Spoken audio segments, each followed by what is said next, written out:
The first thing I remember about that day was how ordinary it felt. Too ordinary, almost calm in a way that makes you lower your guard without realizing it. I was sitting in the passenger seat beside my son, watching unfamiliar streets pass by as we drove toward my daughter-in-law's family home. It was my first visit to their side of the family, and I wanted everything to be perfect. I had imagined warm greetings, polite smiles, shared tea, and the quiet satisfaction of seeing my son settled into his married life. I had no idea that a simple stop at a nearby market would change how I saw everything. My son kept glancing at the clock on the dashboard, clearly nervous about arriving late. I told him not to worry. We still had time, and besides, I thought it would be a nice gesture to bring a cake. Nothing fancy, just something small and sweet to show respect. He agreed and pulled over near a busy market that looked like the heart of the area. Vendors were calling out, people were moving in every direction, and the air smelled of fresh bread, spices, and traffic fumes mixed together. We parked near a modest bakery tucked between a grocery store and a clothing shop. I stayed in the car at first, enjoying the noise and life around me. It reminded me of markets from my own younger days, places where everyone knew everyone, and secrets traveled faster than the wind. After a moment, I decided to go inside with my son. I wanted to choose the cake myself. It felt personal, like a small way of saying I cared. Inside, the bakery was cooler and quieter. Glass shelves displayed colorful cakes, each one carefully decorated. A young cashier stood behind the counter, his eyes tired but alert. My son stepped aside to answer a phone call, so I moved closer to the counter alone. I pointed at a simple cake, nodded, and smiled. The cashier returned the smile, but something about his expression shifted. It was subtle, just a slight tightening around his eyes, like he recognized me, or maybe what I represented. As he reached for the cake box, his hand brushed against mine. I pulled back instinctively, but before I could apologize, he leaned forward slightly. His voice dropped so low I almost didn't hear him over the hum of the refrigerator behind him. "Please," he whispered, "don't react. But you shouldn't be here. And you shouldn't trust everyone you're about to meet." For a second, I thought I'd misheard him. My heart skipped, then started beating faster. I looked at his face, searching for a joke, a smile, anything to explain what he had just said. But his eyes were serious, almost afraid. He glanced toward the door, then back at me. My mouth went dry. I wanted to ask him what he meant, but my son was still nearby, and something told me not to draw attention. The cashier slid the cake box toward me as if nothing unusual had happened. In a normal voice, he told me the price. I paid, my hands slightly shaking, and thanked him. As I turned to leave, he added one more thing under his breath. "If you want to understand, go through the back door. Just watch.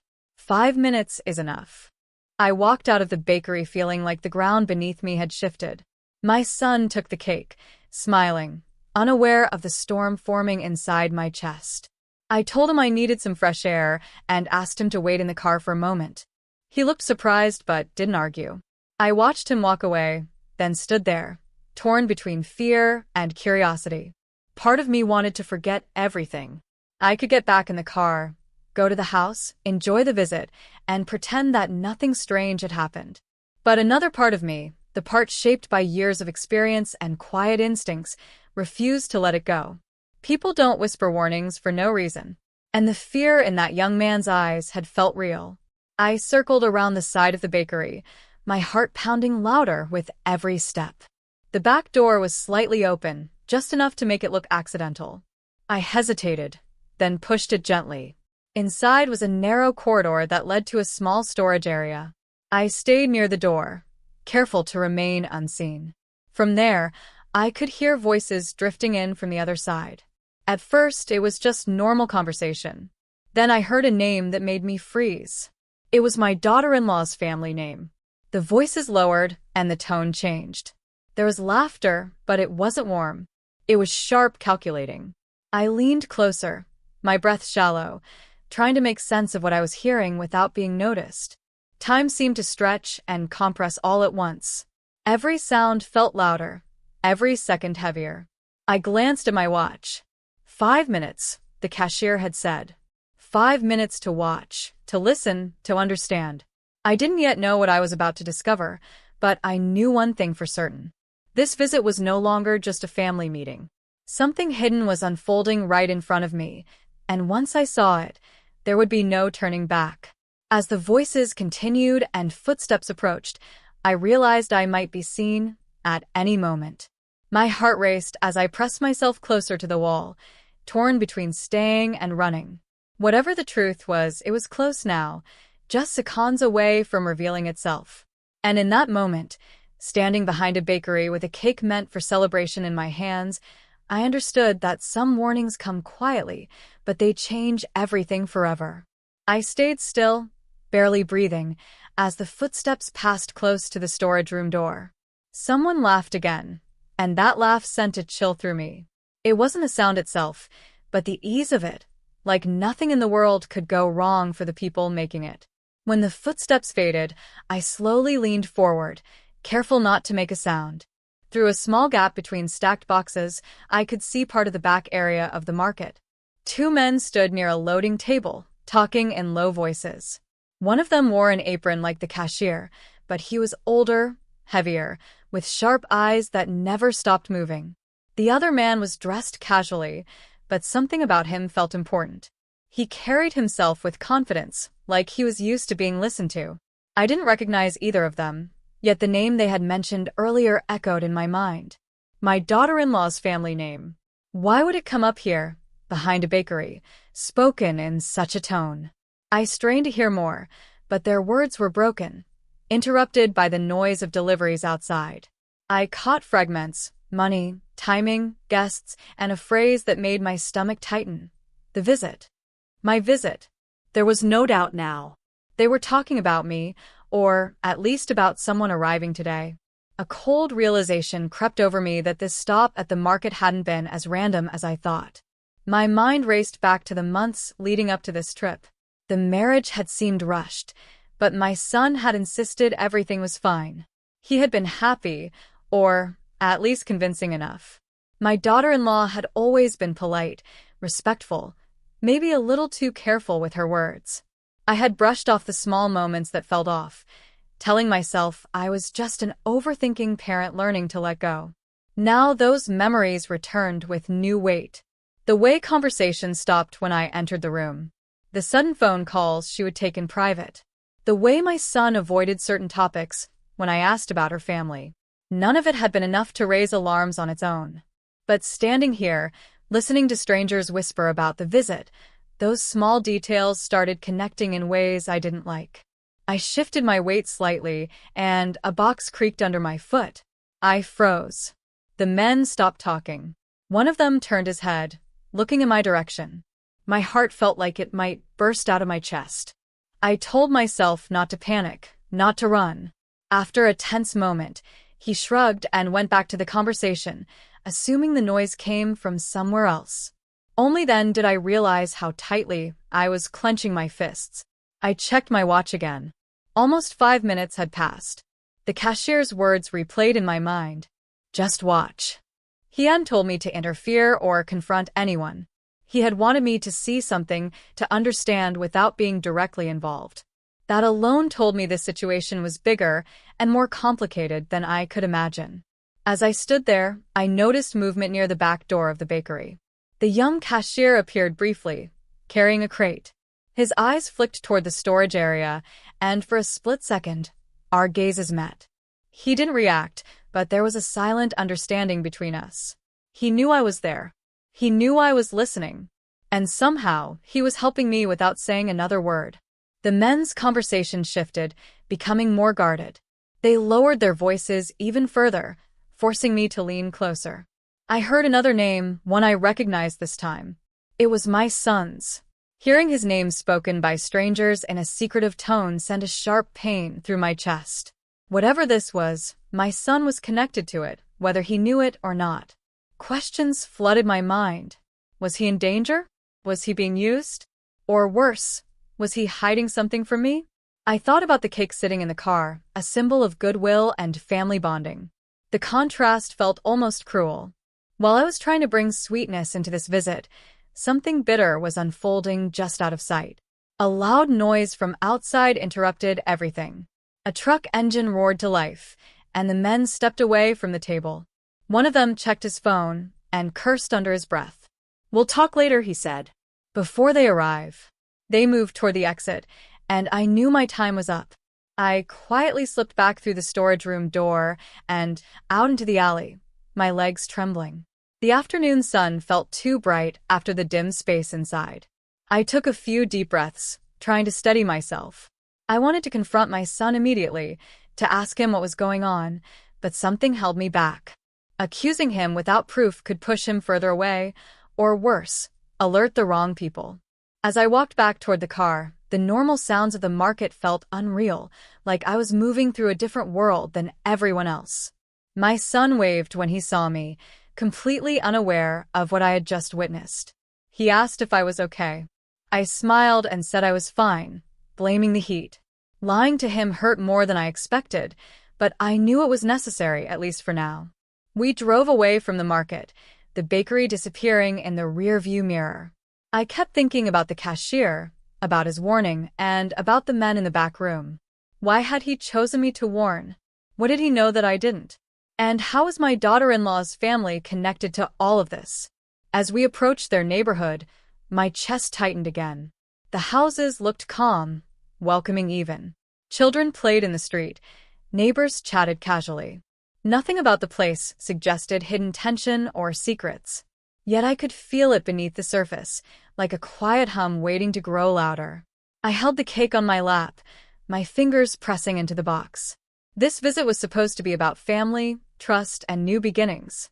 Instead, it felt like I was stepping into something carefully arranged, something I didn't fully understand. And as we pulled up in front of the house, I realized that whatever was happening had already started long before I walked into that bakery. We stepped out of the car, and my son rushed ahead with the cake, cheerful and oblivious to the knot of unease tightening in my chest. I took a moment to watch him disappear toward the front door, feeling like an intruder in a story I didn't yet understand. The neighborhood seemed quiet, too quiet, as if it was holding its breath.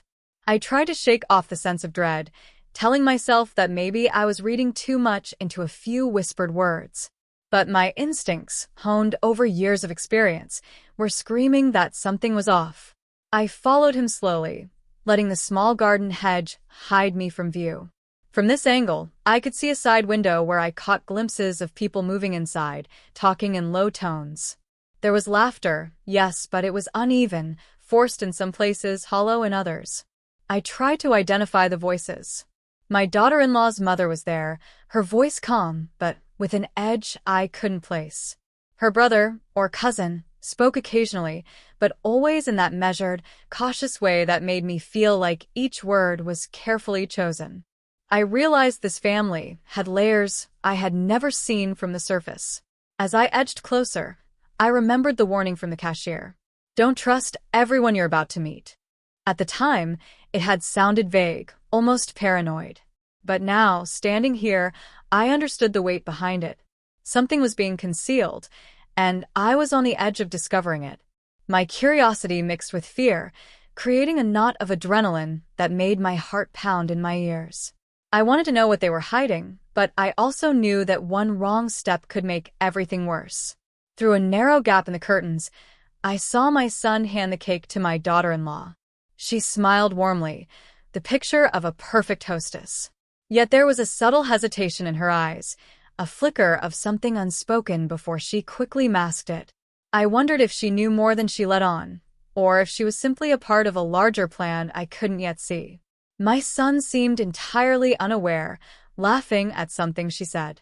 His ease made my stomach twist, because he had no idea the potential danger lurking just behind the smiles and pleasantries.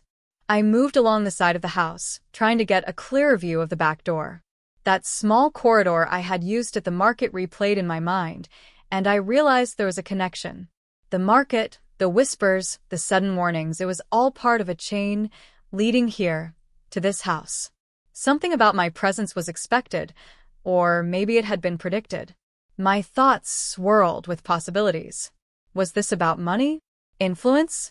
Or was it something more personal? From the alleyway, I could hear voices from the backyard.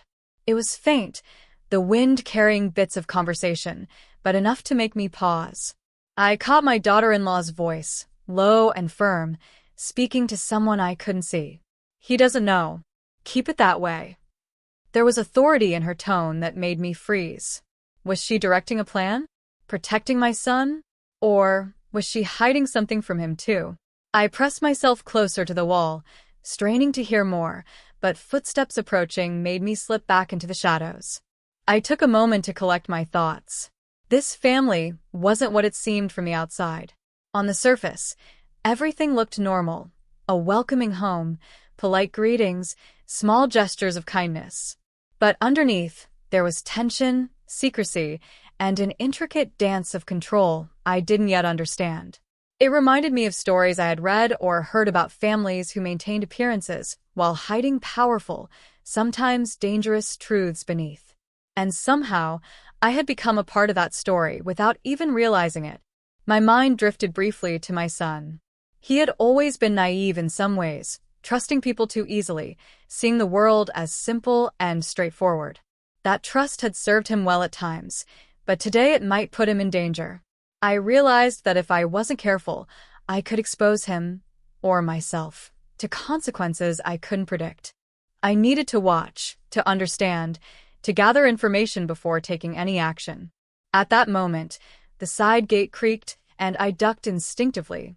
A man appeared, one I had seen briefly at the market. His eyes scanned the yard, and for a split second, he seemed to notice me.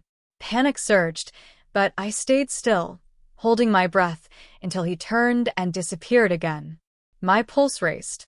This wasn't random anymore. I was being watched, and yet the cashier's warning echoed in my mind. Watch, but do not react. It was a delicate balance, and one misstep could unravel everything. I crouched behind a small bush, observing the house from the side. The family inside continued their conversation, laughter punctuating serious tones. I noticed subtle gestures, the way someone handed a small envelope to another, the way eyes flicked toward the windows, the coded language that only insiders could understand. Every action was deliberate, every word calculated. I realized I was witnessing a complex web, a network of secrets and intentions that I didn't fully grasp yet. My thoughts wandered to the cake again, sitting in the car. Such a simple object, meant to symbolize goodwill and celebration, now seemed almost symbolic of the contrast between appearances and reality. On the surface, life was ordinary, peaceful, and happy. Beneath, there were hidden motives, unspoken threats, and plans moving quietly, deliberately. I felt like a spectator trapped in a story where every moment mattered, where every second I lingered could bring clarity or danger. I shifted slightly to get a better view of the back porch. There was movement again, and this time, I caught sight of my daughter-in-law's father. He had a stern face, eyes sharp and calculating. He spoke briefly to someone I couldn't see, then nodded as if agreeing to a plan. Something about the gesture told me that the family hierarchy played a role in the mystery unfolding. Power, control, and influence were clearly at play, and I was now walking the line between observer and participant. The sun dipped slightly lower in the sky, shadows stretching across the yard. I realized I had been crouched here far longer than I intended, and yet leaving felt impossible. Every step I took, every glance I risked, brought new questions and new pieces of the puzzle. Who could I trust? What were they planning? And most importantly, how did my son fit into all of this? I tried to focus on patterns, on details that might reveal the truth. Hands exchanging small items, eyes meeting across the room, whispered phrases carried by the wind. It all seemed insignificant on its own, but together, it painted a picture of tension and preparation. Something was coming, something that involved me, my son, and this family, in ways I could not yet predict. As I watched, I realized the stakes were higher than I had imagined. I couldn't leave, not yet. I had to understand, to observe, to follow the story as it unfolded. But with each passing moment, the danger grew. The uncertainty thickened, and the mystery became more tangled. I felt trapped between caution and curiosity, fear and determination, knowing that what I saw next could change everything, but not yet revealing the full truth. And in that quiet, tense moment, as shadows deepened and the day edged toward evening, I understood that this visit, meant to be simple and joyful, had become a turning point. I stayed in the shadows, heart hammering, as dusk settled over the neighborhood. The fading sunlight made everything feel sharper, each movement more pronounced, every whisper more dangerous. From my vantage point, I could see the back porch clearly now. The family was gathering, speaking in hushed tones, each action deliberate, as if they were preparing for something important, something that had nothing to do with a casual visit. My son was still inside, smiling politely, trying to keep the conversation light. But I noticed him glancing at his wife with a slight furrow in his brow, a trace of unease I hadn't seen before. It was subtle, but to me, it said everything. He sensed something off, though he didn't yet understand what. And that realization made my chest tighten even more. Whatever was happening, he was unknowingly stepping deeper into it. The envelope I had glimpsed earlier now became the focus of my attention again. One of the men, her uncle, I guessed, held it tightly, occasionally looking toward my son. I couldn't see what was inside, but I felt certain it wasn't just a casual letter. There was urgency in the way it was handled, a silent tension that made me inch closer for a better view. I wanted to intervene, to warn my son, but fear anchored me in place. I had no idea what would happen if I revealed myself. Then, the young cashier appeared again, quietly slipping into view near the alley behind me. His presence was brief, almost like a ghost, and he glanced at me with the same unreadable expression I had seen at the market. He didn't speak, didn't gesture, but his eyes seemed to say, "Now you'll see the truth. Be careful." And just like that, he disappeared again, leaving me with more questions than answers. Inside the house, the atmosphere had shifted. Conversations became shorter, gestures sharper. My daughter-in-law laughed occasionally, but it no longer felt natural. It was measured, controlled.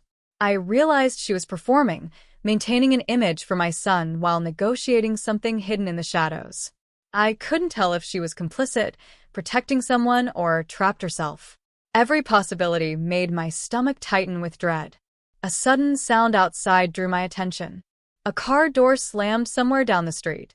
Everyone inside glanced toward the noise, and for a brief moment, the house felt fragile, as if the slightest disturbance could unravel everything.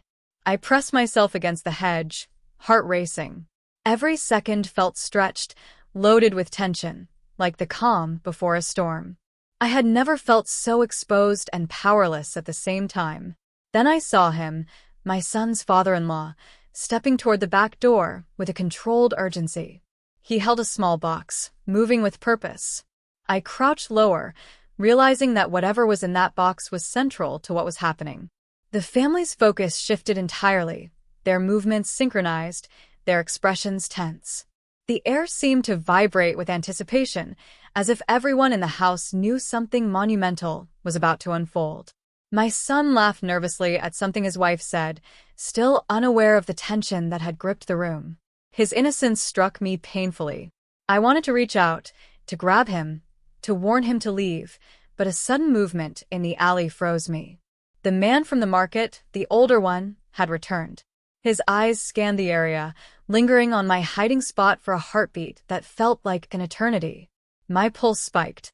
I held my breath, pretending to be part of the shadows, hoping he wouldn't see me. After a tense moment, he turned and disappeared, leaving me trembling but alive. Inside, the voices grew quieter. I could barely catch snippets. "Do it now before he notices. 5 minutes is too long." The phrases repeated in my mind like a drumbeat. Something was happening that my son had no clue about, and it was tied directly to the family. I realized that whatever unfolded next, I was watching history being made, a secret being enacted, and I might be the only one who could see it from the outside.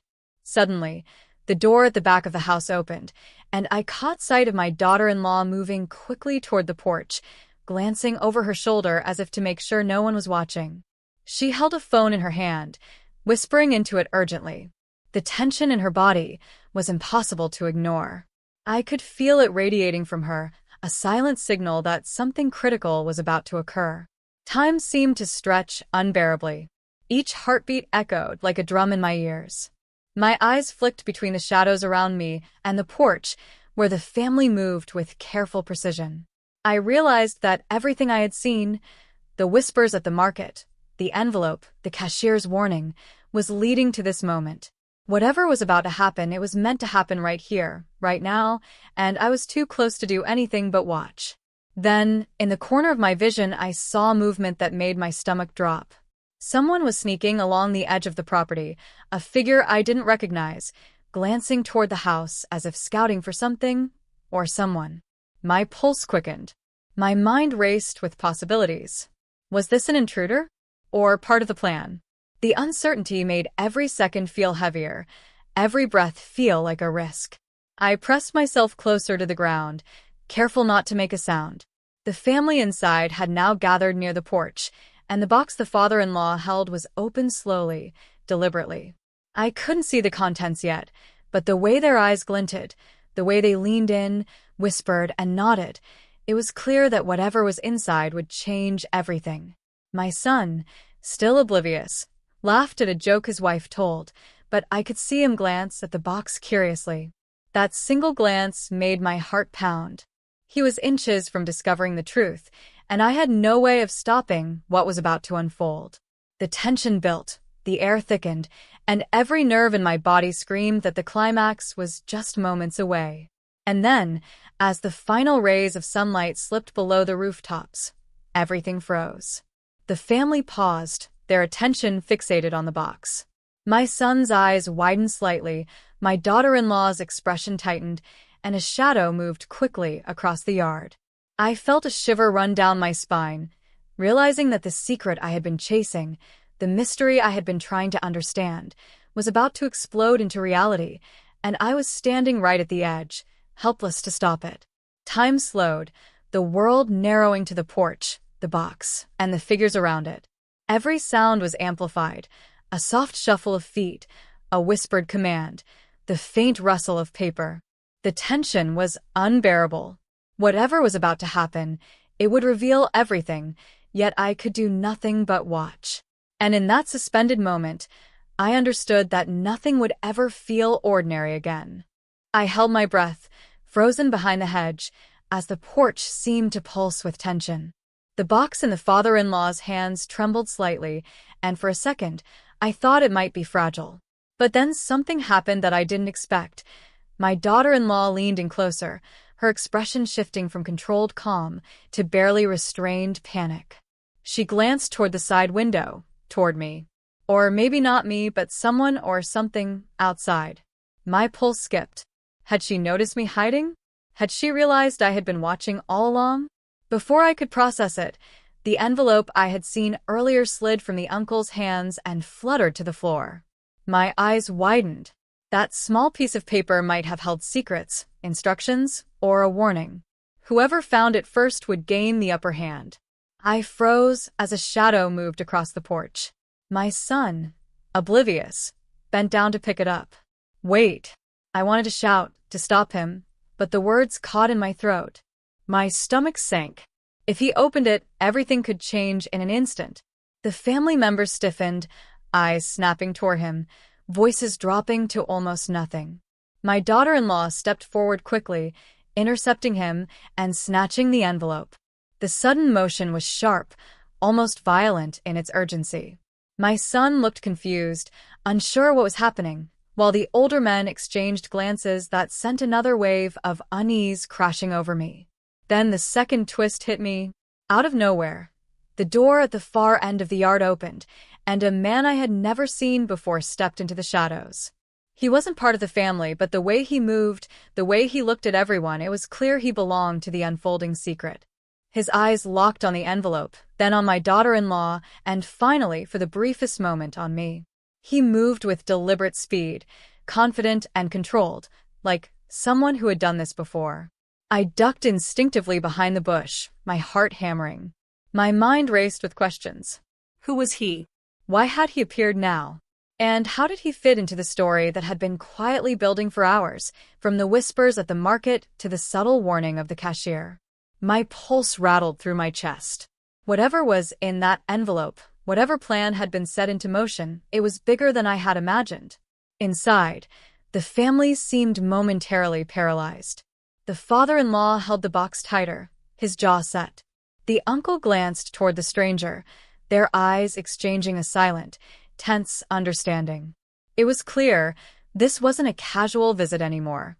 Something critical, something dangerous, was about to unfold, and my son was still unaware of how close he was to being caught in the middle. The stranger stepped closer to the porch, his gaze scanning everyone like a predator. Then he spoke, not loudly, but in a calm, measured tone that carried authority. "It's too late for mistakes. He knows more than he should." His words sliced through the air like a knife. My stomach dropped. Did he mean me? Had the cashier's warning set off a chain of events I couldn't control? Every instinct screamed that I was now entangled in something far more serious than I could have imagined. My daughter-in-law froze, her hand tightening on the envelope, and for the first time, I saw a flicker of real fear in her eyes. The calm, controlled persona she had maintained since we arrived cracked for a fraction of a second. And in that fraction, the truth of the tension became visible to me, even if I couldn't yet name it. There was power, secrecy, and stakes beyond anything I had anticipated. I realized then that the seemingly ordinary family visit had been a trap, or at least a test. Every polite greeting, every casual laugh, every seemingly innocent gesture had been a part of a careful performance, and I was watching it from the outside. But the appearance of this stranger escalated everything. The stakes were no longer subtle. They were immediate. My son's safety, my understanding of the family, and the secrets I had begun to uncover were all suddenly on a knife's edge. The box trembled again, and I caught a glimpse of its contents, a small, intricately folded bundle that could have been a document, money, or something even more mysterious. I couldn't see clearly, but I could feel the weight of its significance. The stranger's presence, the sudden tension, and the careful choreography of the family's movements told me that whatever was inside had the power to change everything. My thoughts raced. Should I confront them? Should I warn my son? Every choice carried risk.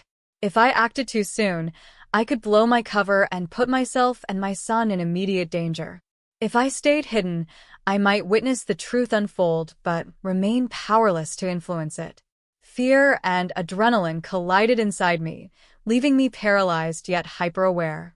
And then, as the evening shadows deepened, a faint sound behind me made me spin around.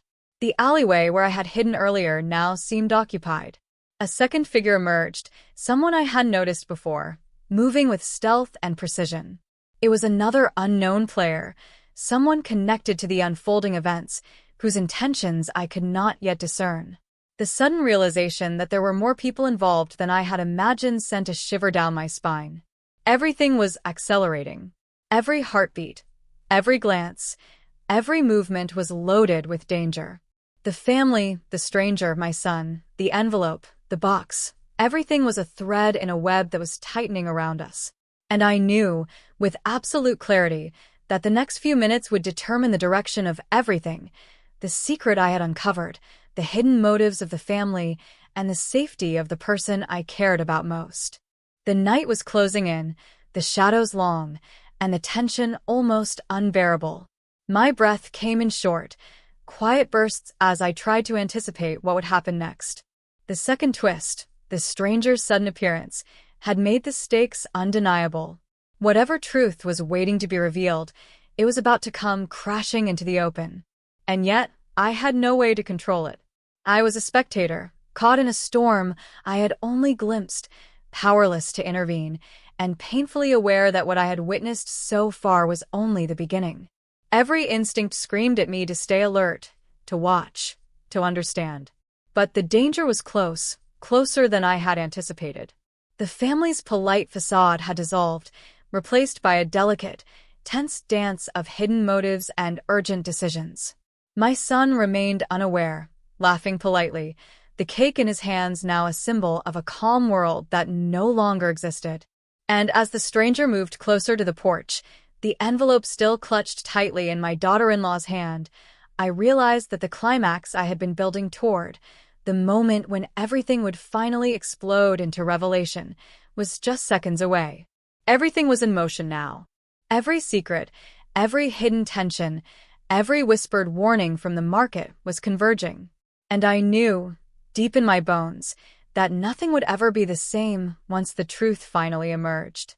I froze as the stranger stepped closer to the porch, his eyes fixed on the envelope in my daughter-in-law's hand. The air felt charged, heavy, as though every heartbeat echoed in the silence.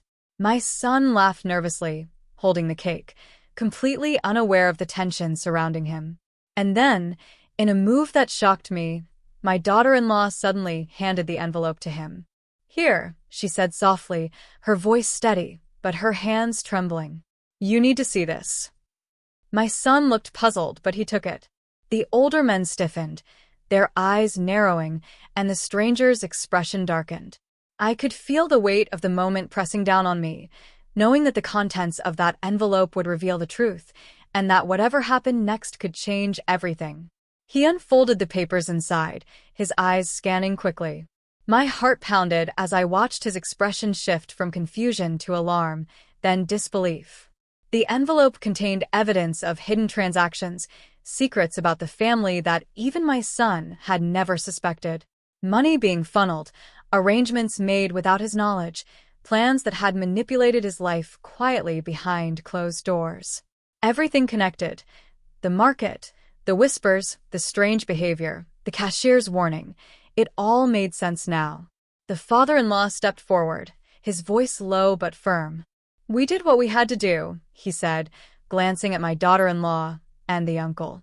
"You were always part of this plan, whether you knew it or not." My son's hands shook, clutching the papers. Why didn't anyone tell me?" he asked, his voice cracking. "Why keep this from me?" My daughter-in-law stepped closer to him, tears welling in her eyes. "We were protecting you," she said. "It wasn't safe to let you know." The stranger, he was monitoring the situation, making sure no one got hurt.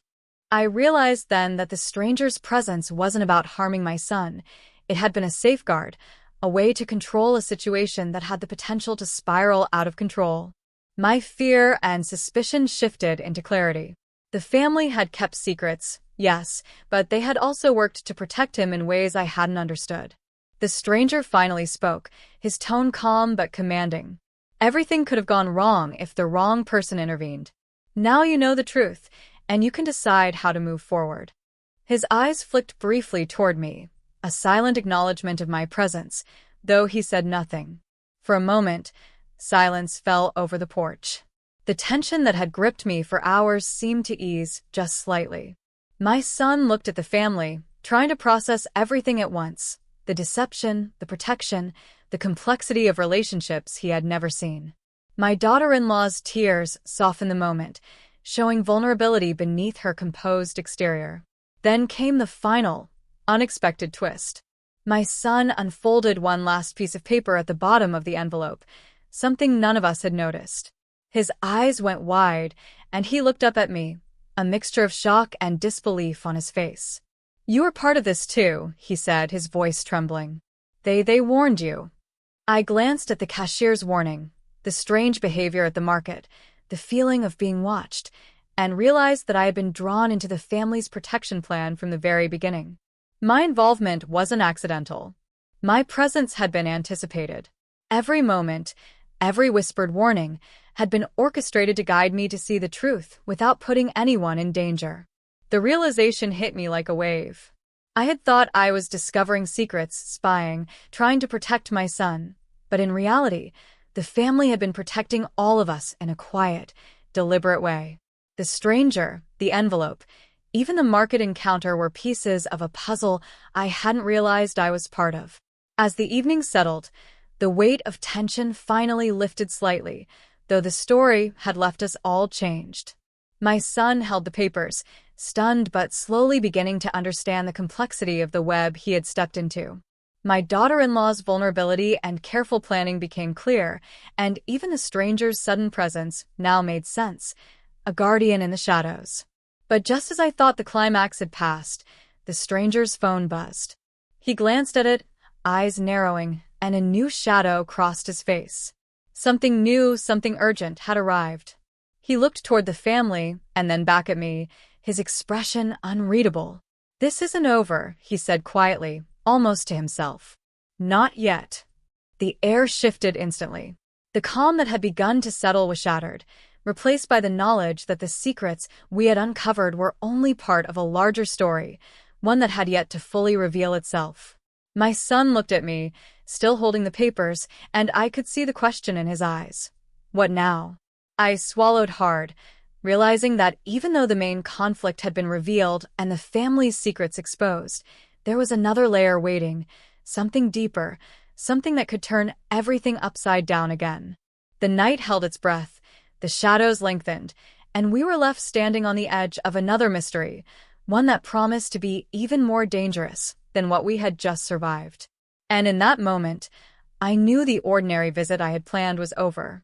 Nothing would ever be the same again. He looked down at the papers again, taking in the evidence of hidden dealings and subtle manipulations. "I never imagined it would be like this," he said quietly. "All the whispers, the warnings, it was all for me?" I nodded. "Partly for you, partly to protect everyone involved. You're learning now, and that's what matters.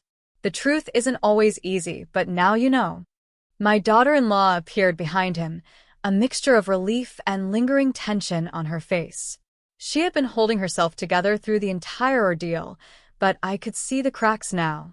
"I'm sorry for keeping things from you," she said softly. "I never wanted to hurt you, only to make sure you were safe." Her eyes glistened, and she reached out to gently touch my son's arm. He looked at her, confusion and gratitude warring in his expression. "I understand now," he said finally. "It wasn't easy, but I see why." He glanced at me, still holding the papers. "And you were part of this too?" I smiled faintly, exhaustion and relief washing over me. "Yes, in a way. The warning, the market. I was meant to notice, to be careful, and to watch. It wasn't random." The stranger, who had been silent until now, stepped forward. "Everything you've seen, everything you've uncovered, is part of a larger picture," he said. His tone was calm but firm. "There are layers of protection, layers of plans. But now that you know, you can move forward with clarity. The family's secrets are exposed, but the real goal is understanding, not punishment." I felt the weight lift, though the awareness of what had just transpired kept my senses sharp. The tension in the air seemed to ease a little, replaced by a cautious relief. The family's actions, the cashier's warning, and the mysterious stranger had all pointed to one purpose: protection and guidance, even through secrecy and deception. We all moved inside together, the envelopes safely tucked away. The father-in-law's stern expression softened as he looked at my son, acknowledging that the truth, though difficult, was finally revealed. The uncle quietly retreated, giving space to allow the younger generation to process and understand. The room, which had felt so tense and foreboding moments ago, now carried the quiet weight of reconciliation. Over the next hour, conversations unfolded carefully. My son asked questions, each one thoughtful and measured. My daughter-in-law answered honestly, explaining why secrecy had been necessary and how each step was designed to prevent harm. The father-in-law and uncle offered context, sharing the family history and circumstances that had led to the hidden plans. I listened, observing the way their words repaired trust, even if tentatively. By the time evening fully set in, the family had begun to relax in small ways. Laughter returned, genuine this time, and the cake my son had brought earlier was finally set on the table. We shared slices together, the simple act of eating becoming a quiet ceremony of connection and closure. The past hours of tension, secrecy, and fear had brought clarity, and in that, there was an unexpected sense of relief. I watched my son and daughter-in-law interact, seeing the care and patience in their gestures. The earlier misunderstandings, hidden motives, and whispered warnings had tested their relationship, but the resolution created a foundation of honesty and understanding. They had been forced to confront truths too heavy for one day, yet in doing so, they had strengthened the trust between them. Even the stranger, who had guided much of the unfolding events, quietly stepped back to the shadows, a guardian unseen yet crucial. I realized that not all heroes are obvious, and not all interventions are loud or dramatic. Sometimes, protection comes quietly, orchestrated in ways that only reveal their importance when the dust settles. I reflected on the cashier at the market, the first mysterious warning. That small act of caution had set the chain of events into motion. A simple whisper had been enough to prepare me for what was coming, to give me the chance to observe and protect without interfering recklessly. It struck me how delicate the balance had been, and how easily one wrong move could have changed everything. The night deepened, stars beginning to emerge above the neighborhood. I took a deep breath, letting the cool air settle my mind. The danger and mystery had passed, but the lessons remained. Trust, protection, and understanding were complex and sometimes hidden, but they were essential. What had started as a simple visit to my daughter-in-law's family had become a journey of discovery, not only of secrets, but of human intention, care, and resilience. Just as I was about to relax, the stranger's phone buzzed again, and he glanced at it with a furrowed brow. He didn't speak, but his expression hinted at new developments, a reminder that life rarely offers complete closure. Some stories leave threads for the future, even after the main conflict is resolved. I turned to my son, seeing the weight of realization in his eyes. "I know this was overwhelming," I said softly, "but the important thing is that you understand now. You know what's real, and you know who to trust." He nodded slowly, absorbing the words. "I do. And I also know how fragile trust can be, and how important it is to look beneath appearances." The family gathered closer, the evening quiet except for soft conversations and laughter. We had reached closure, but the memory of tension, secrecy, and the unseen forces guiding us would remain with us. It was a reminder of how carefully life balances danger, protection, and truth, and how important it is to stay aware, even in moments that seem ordinary. As I looked around, I realized that the visit, which had started with a simple intention of bringing a cake, had turned into something far greater, a test of observation, patience, and resilience. Every character in the story had played a role: the cashier, the stranger, the family members, even my son and daughter-in-law. Each had contributed to the unfolding of the mystery, the revelation of secrets, and the eventual restoration of trust. Finally, the night felt complete. The cake had been shared, questions answered, and tensions eased. We were left with understanding, with the quiet knowledge that protection and secrecy often walk hand in hand, and with the awareness that trust, once tested, could emerge stronger than before. As I walked to the car later, I felt a sense of calm settle over me. The journey had been unexpected, the twists and turns had been shocking, but in the end, the story had revealed what mattered most: honesty, protection, and the quiet strength of family. And yet, even with the main conflicts resolved, the final unexpected twist lingered. The stranger's presence reminded us that life's mysteries are never fully gone. There are always new stories waiting, new secrets to uncover, and new lessons to learn. I looked back at the house one last time, shadows stretching across the yard. What had started as a simple visit had ended with revelations none of us could have predicted. But in that resolution, there was hope, understanding, and the certainty that even the most complicated secrets could be faced, one careful step at a time. The ordinary had transformed into extraordinary, and I knew that life would never feel quite the same again.